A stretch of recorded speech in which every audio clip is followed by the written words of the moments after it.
I'm Hank Stolzen, and it's time now for the Worcester Red Sox show with the president of the Worcester Red Sox, Dr. Charles Steinberg. Good morning. Good morning. We've got a gorgeous day. The heat in the sun is not working today, but Right. but it is a beautiful sunshiny day. I don't think there's a cloud in the sky as we look out over Polar Park. But yes, it is now time for autumn's chill. And we're feeling that today. We certainly are. You're right. It is a cold day. We've got these guys, though, who are building this 7-story building that they just don't quit. You know what I love is that the guys will come over on their lunch hour, and they will often sit at the benches outside of Polar Park because, there's benches, there's places for people to kind of sit and have a moment. We see here at Sherwood's Diner, we see the tourists throughout the day. There's always somebody who is stopping in the morning, in the afternoon, and they're getting out of the car and they're coming and they're looking at the field. The interesting thing is that they love the giant bobblehead. These construction workers have more selfies and pictures taken with awesome. that giant bobblehead that are working on this building on Green Street. It's really something. Now today, for those of you who are Worcester Red Sox Rewards members, WooSoxRewards.com, right? Your word of the day. Remember, you can get points all year long. Your word of the today is Rangers for some rather obvious reasons. Baseball fans, the Rangers are your World Series champions. Well, yes, it's a bittersweet day because we're happy for the Texas Rangers, but it means the baseball season's finally and officially over. And it breaks your heart. It's designed to break your heart.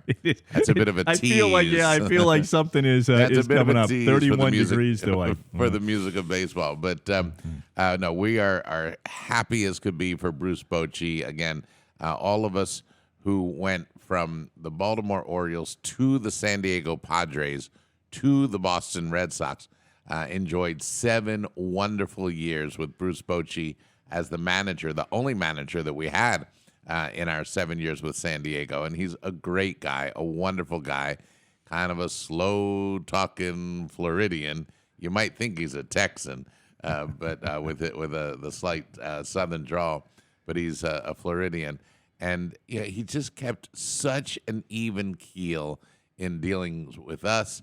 In fact, I remember, look, we joined the San Diego Padres, and we knew we had to really get that franchise up and running. We inherited the worst franchise in baseball by 4 different measures.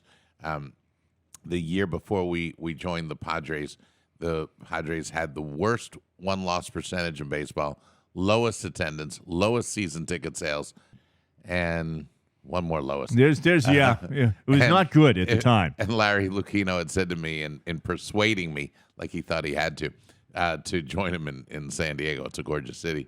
He said, look, the stone is at the bottom of the hill. We can't possibly mess this up or something. That's right. Some words to that effect. Only up. But here's the thing. We started trying to do the things that you know us to do. We were doing pregame ceremonies and honoring this one and having a ceremony of first pitch and having a live anthem. And those things were new. They were innovative. And they're a little bit interruptive sometimes of a player's pregame routine. And we didn't know Bruce Bochy very well at all, and he was a rookie manager. And there were rules in baseball that everything has to be finished 45 minutes before a ball game. Well, how are you going to do that? How are you going to have a ceremonial first pitch 45 minutes before? It's not a good rule. So we're pushing it. We're going right up to game time. And one day, maybe we'd only been about 6 weeks into the season, Bruce Bochy calls over to me, hey, Charles, come on over here. And I'm like, oh, I'm going to get so scolded. I'm going to get scolded for all these shenanigans and pregame events and having kids be honorary bat boys and bat girls. Skip, how are you? Charles, you need to come down here more. I haven't seen you for a couple weeks. You got to spend some more time here. And I'm like waiting for the other shoe to drop. I'm like, is that it? Well, yeah, I just wanted to say hi. So he put you at ease.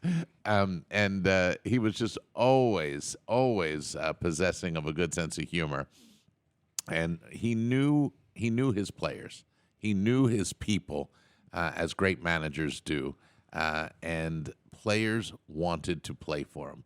Players wanted to play their heart out for him, and back a year ago or whenever it was that he was announced as the new manager of the Texas Rangers, I thought, let's keep an eye on the Texas Rangers, because I didn't know how good they were, but I knew that Boch would get everything out of the players.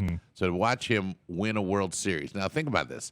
This was his 5th World Series that he was in. His 4th World Series championship. So with us, with the Padres, we were in the 98 World Series. We got swept by the Yankees, thus teaching San Diego to hate the Yankees, which was a meaningful contribution. I'm only kidding.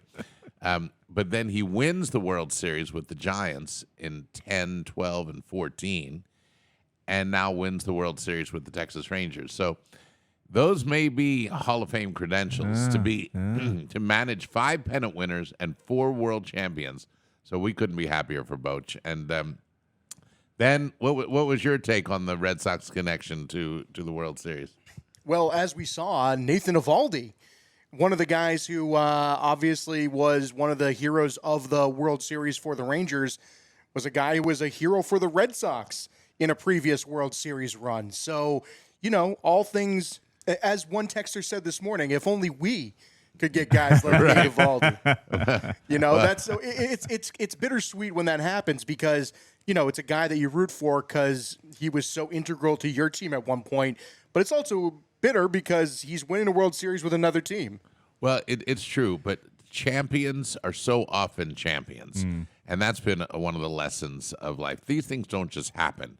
There are players and managers who are built to win championships. They win. That is how they are set up. Now, take some seasoning and take some experience. So, for example, in San Diego in '96, we won the division with a bunch of young guys, plus Tony Gwynn, who was a wonderful guy, but he wasn't young. But a lot of young guys, and we win the division, and these guys are thrilled because for the first time in their lives, they're going to be in postseason. Now, Dennis Eckersley is the closer for the St. Louis Cardinals. These games in the National League Division Series aren't even going to rank in the top 10 of his moments. He's so experienced. Rick Honeycutt, who you may remember, he's been through it all before. Tony La Russa is the manager. He's been through it all before. And the Cardinals wipe us out in 3 straight games. And it was a lesson to me that when the players are really young, good, but inexperienced, their first time into postseason, it can sometimes potentially impact you. 2 years later, our guys had all been through it in '96, and we went to the World Series. So this year, we were watching from afar my hometown team, the Baltimore Orioles. Oh, my gosh, they won 100 games. They're great. They're going to go all the way. It doesn't always work that way. Who beat them in the playoffs? The Texas Rangers. And you couldn't tell me about this, Ben, but I haven't looked it up. But it may have been you who said it on the air. Bruce Bochy had a rotation in the playoffs. I don't know if it applied to the World Series, where every pitcher was at least 32 years old. And think about that.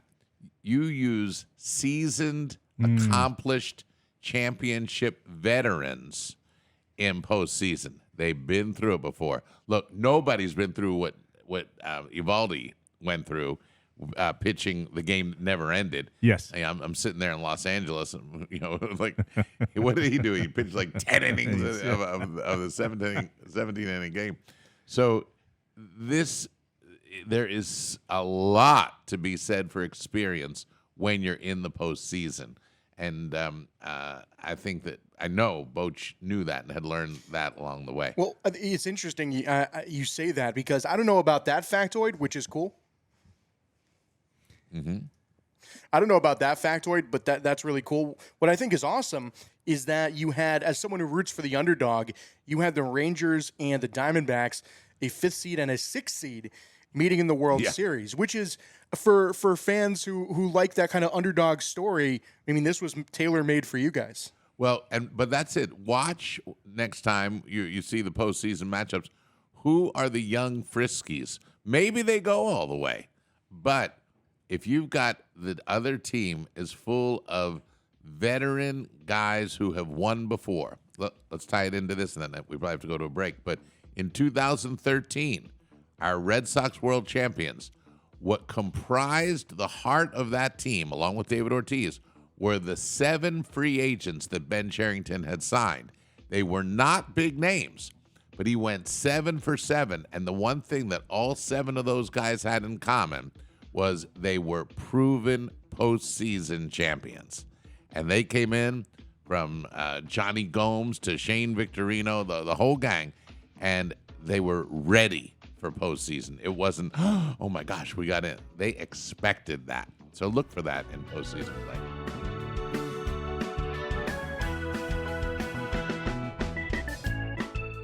The Worcester Red Sox show with Dr. Charles Steinberg, and we were just talking about the World Series having wrapped up. Hey, started off at 27 degrees here this morning. I know, and we'll hear it in the music of baseball, the lament for the fact that it is over. But Dr. Charles, I don't care how many heaters you put in. I'm not sitting at 27 degrees outside to watch the Worcester Red Sox, nor should they be playing there. But I am sad that it is over. But the drumbeat of community events goes on. That keeps, especially in November. We do it year round, obviously. It's what we love. We absolutely love swimming in the delicious swimming pool of community connection. It's I felt it when I was a little kid, and Oriole players would be around. Brooks Robinson came to my elementary school. I mean, that's a vivid memory. What was I, 10, 11 years old? So we do love that. And Joe Bradley, my partner in the opposite of crime, in these good deeds, he's just out there all the time. So think about it. On Friday, you wake up, you're a Worcester school student, a Worcester high school student, and they tell you, field trip. Okay. And I don't know, a couple hundred people get on a bus at, say, 9:45. They come to Polar Park. It was a good weather day, warm weather day. They get here at 10 a.m. We greet them and we say, look, we just want you to have a fun day at the ballpark. This is not a cell phone day. This is not a texting day. This is not a Instagram day, although you can post your pictures. This is not a TikTok competition. Just come and walk around the park. We've got lunch for you. That was only 10 o'clock in the morning. They could eat at any time. They ate right away. And, but these were kids who, many of whom you knew had not caught a break. A lot of them were developmentally of different abilities. A lot of them were selected because they could really use a mental health day, a wellness day. And there they were, just thrilled. They were jumping up and down. These are high school kids. And they're walking the park, and they're circling it, and they're trick-or-treating because we had candy set up for them along the way. And Nicole Valentine, who we both know and who introduced me to you 5 years ago when she was the chief of staff for Ed Augustus, has joined our club. Thank goodness. Only took us 5 years to get her. But, Nicole gets emotional at this. This is what we imagined. This is what we in the city imagined in building a park. It goes so far beyond baseball. Baseball wasn't the story on Friday. It was kids who had a day that was unlike any other day for them. And, you can call them a community day. You can call them whatever you want to call them.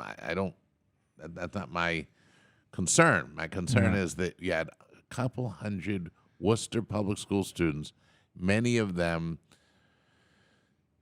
with visible challenges, and you just gave them this good day. So Friday, that was meaningful. Mara Mahoney in the city public school system did so much of that legwork. It started with an idea from school committee member Jermaine Johnson. And you look at the power of ideas. Do not underestimate the power of ideas. And it really played out. Then on Saturday, a more traditional community day, a more traditional festival. It was our third Halloween event here. And once again, you had parents bringing the kids and those 5-year-olds and those 7-year-olds, and they're dressed as, Taylor Swift and Barbie and yet some old witches and goblins and ghosts, with costumes that have been made for 75 years. They're walking the concourse. They're getting their trick-or-treat candy.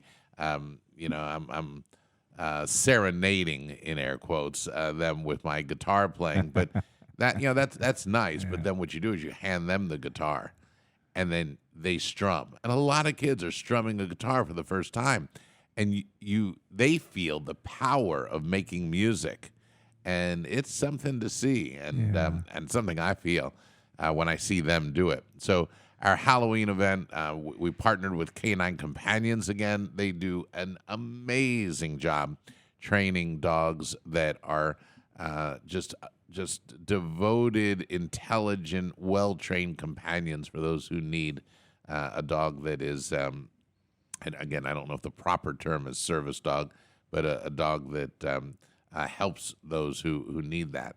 And then we showed Casper, the movie. But that's not it. Now it's November. We call that, the month of the Giving of Thanks month.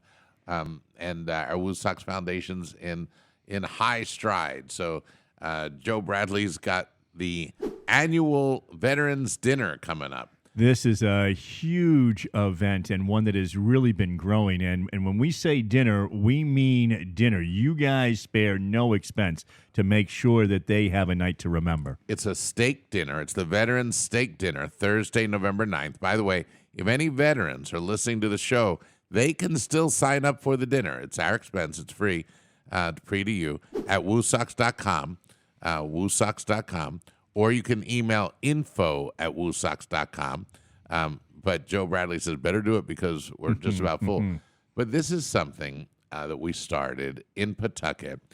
And Larry Lucchino had brought me to the Paw Sox from the Red Sox. And it was November 5th was the announcement. November 9th was a Monday press conference. And we just wanted to do something right away. Yeah. And on Monday, November 9th, Mike Lyons, who has been a longtime member of the Paw Sox, said, we should do a steak dinner for veterans. And on Monday the 9th, we said, let's do it this Friday night, which was the 13th. And so that was the first one. Now, I'll bet we had 24 people. But let me tell you, those 24 people really appreciated it. Steak dinner in the clubhouse in Pawtucket, and it became a staple. So if Veterans Day week of 2015 was the first one that we did, this is the longest standing event we've done since I've been having the honor to be with the Paw Sox and WooSox. So by last year, it was a packed DCU club. Yeah, and it was really something. I got to tell this personal story because our staff are mentors to children at Gates Lane Elementary School. And that preceded my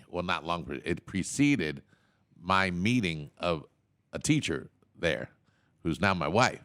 Mm-hmm. And I didn't know anything about this. Well, last year, my wife, she wasn't even my fiance last year. She was my intended, had her students write thank you notes to the veterans. And we read some of those at the dinner, and they were moved because to be appreciated by not the next generation, this is 2 generations later, to be appreciated by the proverbial grandchildren generation with really beautiful sentiments communicated. It really was something. And I had no idea that Kara was going to do that. I had no idea. And she showed up with this, one of those big teacher easels and all of these thank you notes. So the Veterans Dinner grows. It's really special. By the way, another thing that has its roots in Pawtucket just took place at the World Series, Games 1 and Games 2. There in attendance were 2 children and their family members from the Boys and Girls Club of Pawtucket.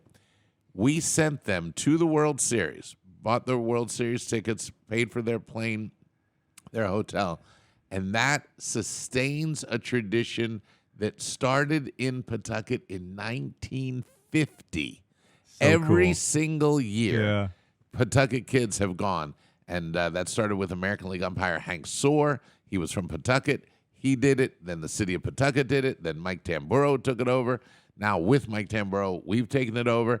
And people say, why not send Worcester kids? We'd love to. But we need more World Series tickets. Right, exactly. But we promised Pawtucket we would not forget them or turn their back on them.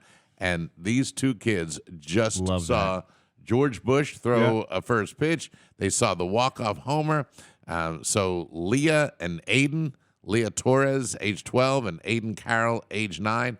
I hope you had a great time in Texas at the World Series. How about that? They did. That is fantastic. And that's part of the reason why WooSox Rewards fans, and if you're not, it's easy to sign up. Just go to WooSoxRewards.com or, download that app. They'll get you all set up. That's why your word of the day is Rangers. And remember, what you're doing is you're getting all those points. And then, you can do what I did on the final game of the season. I had the grandkids with me, and you know what? We got our ice cream, we got our hamburgers, we got our hot dogs, and all I did was use my WooSox rewards, and I enjoyed that. That's was cool. That was good. That was fun, and I was very happy to be able to use the rewards for that. So it's a great program, and we're giving you points all year long here on the Worcester Red Sox show. That's another 5 points just for putting in your word of the week, Rangers. We've got more to come on the Worcester Red Sox show. I'm Hank Stoltz. This is the Worcester Red Sox show with Dr. Charles Steinberg, the president of your Worcester Red Sox. And, of course, we have the music of baseball coming up. But, one of the things that begins here in November, the season, sadly, is over. Yes.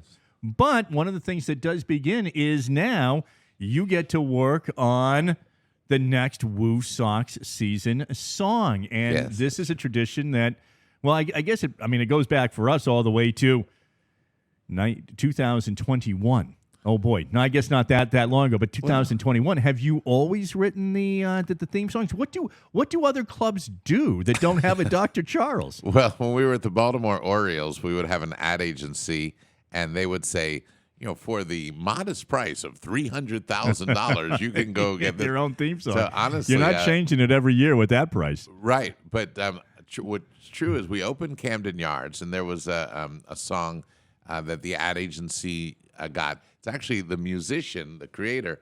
You remember for novelty songs in the 1960s, like "Yummy, Yummy, Yummy." I love my time. Well, I think his name was Joey Levine, and he did some beautiful music. But then in our second year, our ad agency said, we found Little Richard. He's in Las Vegas, and I think it was for $25,000. He'll do a song. Wow. And they went, I wasn't part of it. They went to and found him at a grand piano, and the slogan was going to be, go play in the yard. And so Little Richard sits at the piano. This is 1993, and goes, Mama said, son, go play in the yard. Papa said, son, don't go too far. And then he goes into a whole rock and roll riff. So you never know where it's going to come from. When we went to the San Diego Padres, the ad agency there said, for the modest sum of $53,000, you can take the old song, come on, let's go, go, little darling, and do a redo that goes, come on, let's go, go see the Padres, da-da-da-da-da. So meanwhile, I'm writing songs, but I'm writing them for myself. Yeah. I'm not a performer. I'm not doing anything with it. And I wrote some that we started to use at the Red Sox, and I wrote one that really seemed to work as a ballad. That's when I fell in love with baseball. That when I was at the Dodgers, we played after every game. So by the time I came back to the Red Sox, I had written the Wally song, and we used snippets of that at Fenway Park. But when we took over the Paw Sox, I'm like, well, let's go. And I wrote Paw Sox Baseball, and that may make a comeback because I intentionally wrote the lyrics to be evergreen and applicable to any minor league team. It's only the chorus, Paw Sox Baseball, that is specifically for the Paw Sox. And, now, while I got a lot of eye rolls in the office, as you will with the people closest to you, now they go, no, I really like that song. Oh, now you tell me that. So that could make a comeback as WooSox Baseball. But when we were moving to Worcester, I thought, well, let's do a song about a year. Let's do a song that maybe etches itself in a year so that later it's nostalgic. Obviously, to listeners who know me, I love the Beatles. You can tell what year a Beatles song is from in many cases. I mean, there's nothing similar about I Want to Hold Your Hand and Revolution. Those are Right, yeah. One's Worlds apart. 1964, one's 1968. And it's as though every year had this distinct feel, just like every album had this distinct feel. And Paul McCartney said, look, we could keep going on making more and more songs like the ones we just did. And he, to me, kind of knocked Diana Ross and the Supremes and said, the Supremes have a great song, and then they put it out again, and then they put it out again, and they put it out again. He said, we don't like to repeat ourselves, which I have seen in artists. They've already done that. I see it in Larry Lucchino. I see it in Janet Marie Smith. We don't want to build a replica Fenway here. We want to do something new. And so I thought, well, let's create a song called WooSox 21. And I took a little tip from being a little kid watching those Beatles cartoons where it was the open guitar strings. Do, do, do, do, do, do. Forgive the sing. That's what they did on that Beatle cartoon.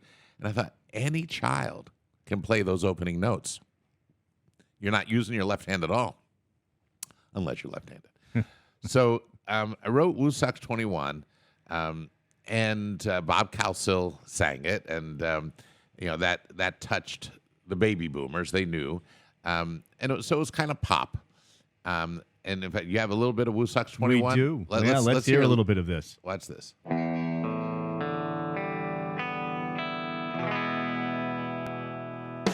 WooSox 21. Gather all the kids, enjoy a day in the sun. WooSox 21. The fun has just begun. So it's really designed. It's designed for children. You want the adults to like it, but it's designed for children with lyrics that show that we're opening this new ballpark. A magical time in our history has come before our eyes. Our colorful cultural city is alive and on the rise. And you just bathe people in that in WooSox 21. But now comes WooSox 22, and you want to have a different feel, a different vibe. And that's where Ray Charles's protege and a co-singer of Stevie Wonder, Ellis Hall, does the vocals. But I took that opening guitar and I simply reversed it. I fully admit how simple that is. But again, a child can play that. So here's a little bit of WooSox 22.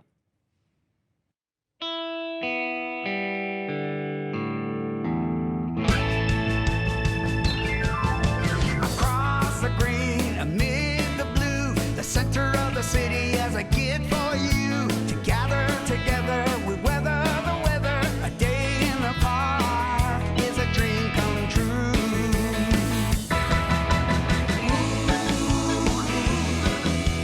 WooSox 22. Always something cool and new. And so you write that and you bathe people in that in WooSox 22, and maybe soon you'll go, oh yeah, I remember that song. I hope you liked it, but either way, you remember it. Then WooSox 23, I went with a Latin vibe and a Caribbean feel. And so now you come to WooSox 24, and you're like, all right, what's the vibe going to be? What's the story going to be? And if all goes well in the next few weeks, we're going to bring that to fruition. But what I can tell you is I appreciate Worcester having a connection to kind of tough 70s, 80s rock. Ooh, all right. So picture Elvis Costello's, what's that? Do, do, do, do, do, do, do, do, pump it up. Picture that vibe meets the Rolling Stones. Love it. Kind of tough. Let's see what we do for WooSox 24.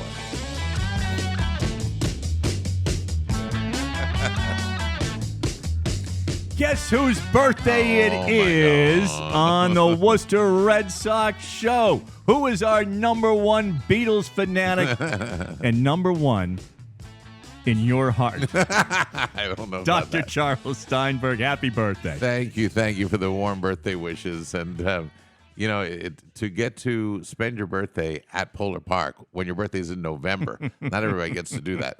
Although we do have tours every day, so come and join That's us. very true. So if you see Dr. Charles today, wish him a happy birthday. And it is time now for the music of baseball with Dr. Charles Steinberg. Today on the Music of Baseball, we recognize that with the ending of the World Series, the baseball season has sadly ended.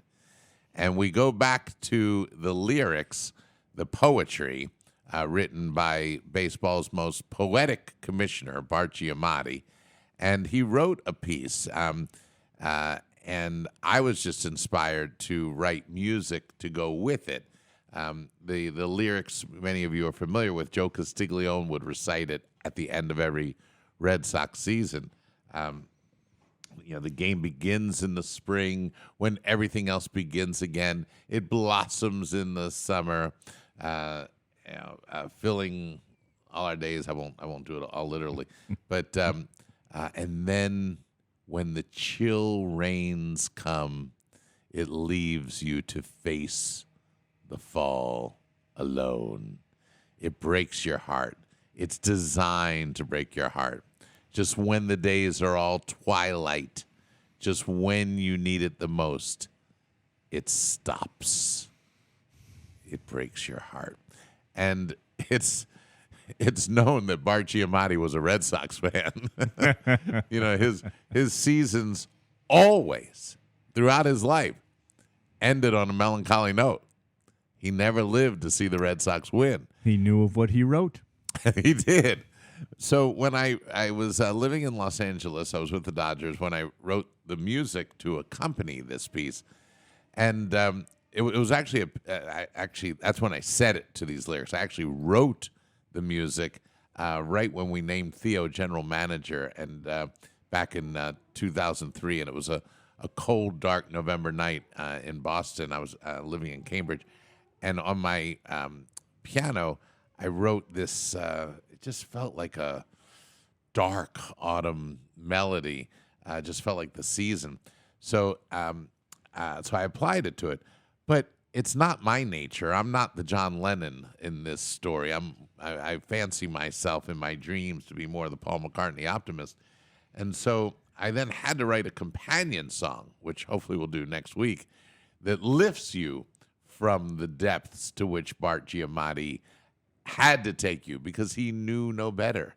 He only knew of the depths of despair that Red Sox Nation had to endure every year, that baseball would stop on a melancholy note and leave you to face the fall alone. So here is, once again, Ellis Hall doing the vocals to music I wrote, but to the lyrics of Bart Giamatti that we play because the baseball season has ended. It's called It Breaks Your Heart.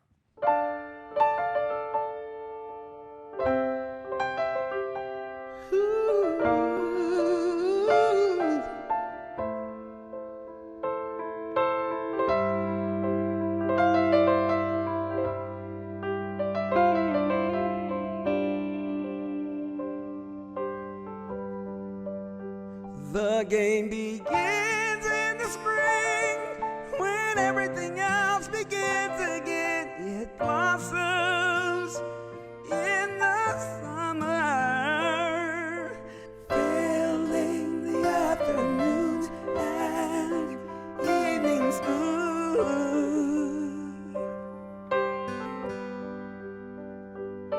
You count on it, you rely on it to cover the passage of time, to keep the memory of sunshine and high skies alive. And then as soon as the chill rains come, it stops and leaves you to face the fall alone.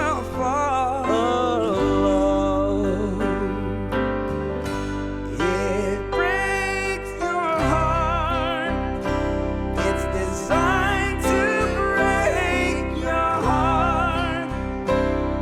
Just when the days are on twilight, just when you need it the most, it stops.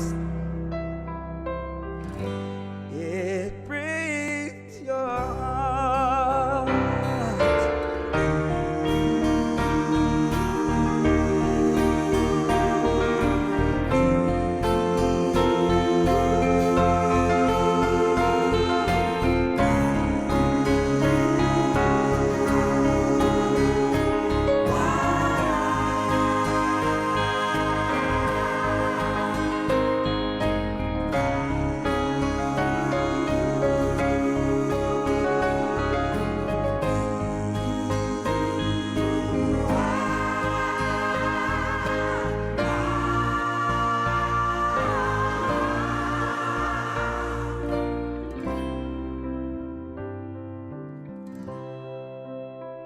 The game begins in the spring when everything else begins again. It blossoms in the summer, filling afternoons and evenings blue. And then as soon as the chill rains come, it stops and leaves you to face the fall.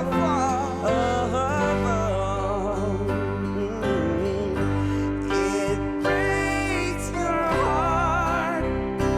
It's designed to break your heart. Just when the days are on twilight, just when you need it the most, it stops. It breaks your heart. It breaks your heart.